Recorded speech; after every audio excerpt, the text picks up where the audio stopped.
অনেকের মাথা খারাপ হয়ে গেছে।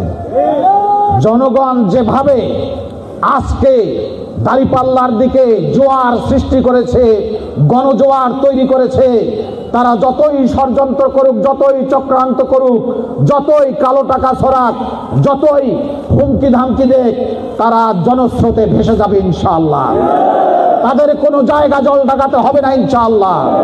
এই জন্য সংগ্রামী ভাই সব, আমি আপনাদের প্রতি উদাত্ত আহ্বান জানাই, আমার এলাকায় হিন্দু, মুসলমান, বৌদ্ধ, খ্রিস্টান, অন্যান্য জাতির যারা আছেন, আমরা সবাই মিলেমিশে আছি, মিলেমিশে থাকব। কেউ যদি সমস্যা সৃষ্টি করে তাদেরকে আমরা উচিত জবাব দেবো ইনশাআল্লাহ। এজন্য সনাতনী ভাই যারা আছেন তাদের উদ্দেশ্যে বলতে চাই, আপনারা জল ঢাকায় আপনাদের জমি জায়গা, ভিটে মাটি, আত্মীয় স্বজন, পাড়া প্রতিবেশী নিয়ে আপনারা মাথা উঁচু করে বসবাস করবেন, বুক ফুলে থাকবেন। কেউ যদি আপনাদেরকে ডিস্টার্ব করে আপনারা আমাদেরকে বলবেন, আমরা তাদেরকে কিভাবে সাহায্য করতে হয় সেটি আমাদের জানা আছে ইনশাআল্লাহ।